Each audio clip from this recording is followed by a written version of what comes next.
আরে यार দোকানি যে কখন আসবে সেই কখন থেকে বসে আছি। আরে দোকানি আজকে এত দেরি হলো কেন? এই যে খাওয়া দাওয়া করে আসতে একটু দেরি হয়ে গেল। আমি সেই সকাল থেকে এসে বসে আছি। হ্যাঁ, আমি সিসিটিভি ক্যামেরায় তো দেখলাম তুই ঘন্টা তিনেক বসে আছো। আগে অনেক কিছু যে নিয়ে যাওয়ার আছে। দাঁড়া, দোকানটা খুলি সব দিচ্ছি।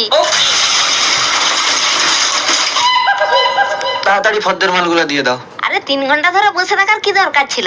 পাশের দোকান থেকে তো নিয়ে নিতে পারতিস। আরে কাকিমা এরকম কি কথা বলতেছো? অন্য দোকানে যে কিনে নেবো এরকমটা হয় নাকি? তোমার দোকানে সেই ছোটবেলা থেকে কিনে আসছি, এখনো তোমার দোকানেই কিনবো, আর যতদিন আমি বেঁচে থাকবো ততদিন তোমার দোকানেই কিনবো। আচ্ছা তুই একটা সত্যি কথা বলতো, এই জিনিসগুলো তুই ধার করে নিয়ে যাবি বল? ওই আর কি, সবকিছু তো তোমার দোকান থেকেই কিনি, আমি ঠিক অন্য সময় টাকাটা দিয়ে দেবো। তাই বলি, ঘুঘু 3 ঘন্টা ধরে কেন দাঁড়িয়ে ছিল? আরে এই তো দোকান খুলছি, এখনো বগনি হয়নি, তোকে কি করে ধার দেবো? আগো কাকিমা, তোমাকে বগনি নিয়ে চিন্তা করতে হবে নি, 1 টাকার একটা চকলেট দিয়ে